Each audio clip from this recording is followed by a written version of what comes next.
Institutions like IIT, IIM and central universities, which are meant to represent the pride and very identity of our Indian education, is the same which is soaked with cultural and caste hierarchy. For decades now, there have been a continuous allegations that students from the categories of SC, ST and OBC are facing caste-based discrimination in these higher education institutions. Alongside this, there has also been the continuous incidents taking place allegedly due to caste discrimination. Either students die in a mysterious way or they die by suicide. So this is an ongoing and very disturbing pattern inside the higher education institutions. Because of this, there has been a long-standing demand to eradicate this caste-based discrimination and oppression, particularly in this higher education institutions. In this context, the University Grants Commission introduced a new regulation called the UGC Regulations 2026 to promote the equity in higher education institutions across the entire country. So, if we look at the background of how and why this regulation has been mandated,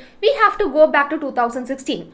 Rohit Vemula, a PhD scholar from the University of Hyderabad, died by suicide after he repeatedly stated that he had been subjected to caste-based discrimination. His death triggered the nationwide outrage.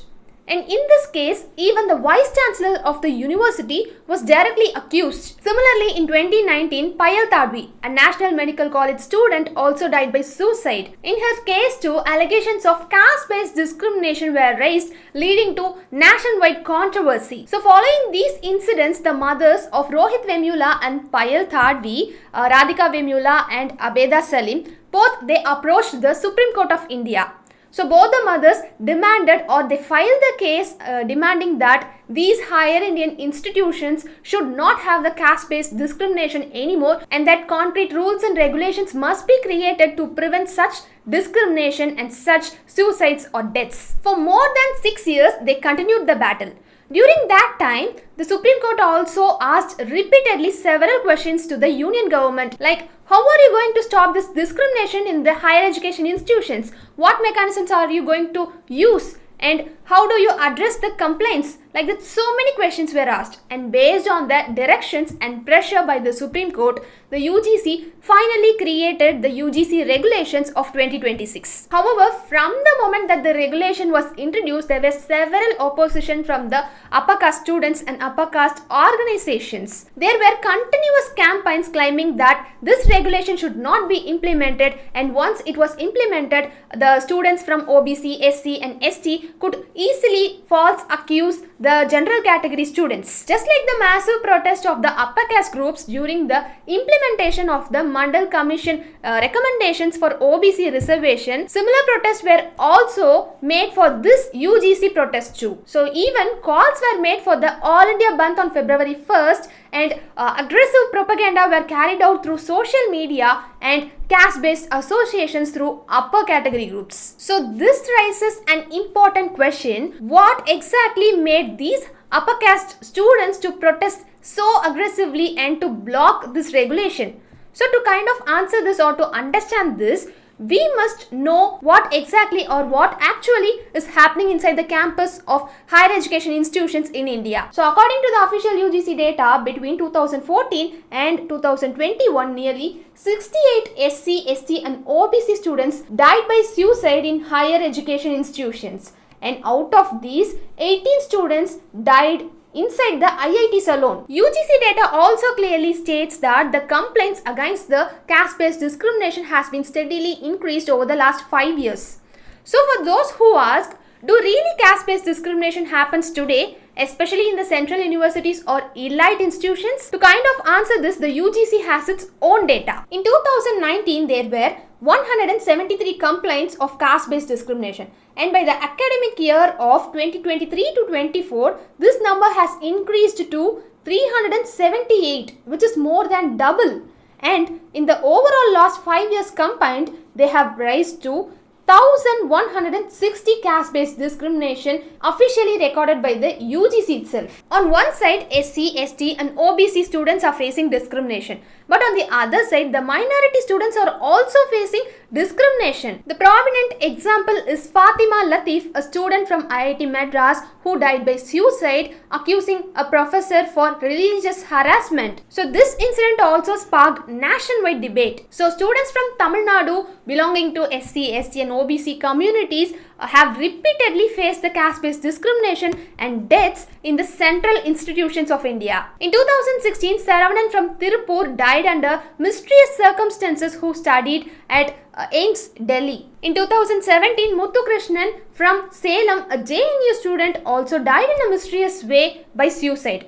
And these both cases demand a strong CBI investigation. And in 2018, Tamil Nadu students Sarath Prabhu from Delhi University, Krishna Prasad from PGMR in Delhi has also died mysteriously. So these repeated deaths and suicides of students from those central universities made the students of Tamil Nadu a widespread fear and anxiety across the state. And many students continuously face the discrimination in the higher education institutions based on their caste, religion, and even language in these so-called premier institutions. So why is this happening? One major reason becomes so clear when we look at the faculty representation from the central institutions. So the UGC data clearly gave that in 2023, among 2,348 professors, only 60 are from OBC communities and 96 from SC and 22 from ST and 1,146 are from upper caste communities. And when we look at the data among associate professors, 187 were OBC, 231 were SC and 69 were ST and 2,304 associate professors were from upper caste. And among assistant professors, 1,654 were OBC and 194 were SC, 564 were from ST and 5,284 were from upper caste. So when we look at the OBC representation altogether, we have only 4.5% of professors and 6.5% of associate professors and 18.5% of assistant professors. But the mandated reservation of OBC is 27%. And as per the 2011 census, SC, ST and OBC communities constitute about 70% of total Indian population. Yet the representation of the faculties in these higher institutions is really very low or negligible. A 2023 article published in the journal Nature states that nearly 98% of faculty in the top 5 IITs belong to upper caste.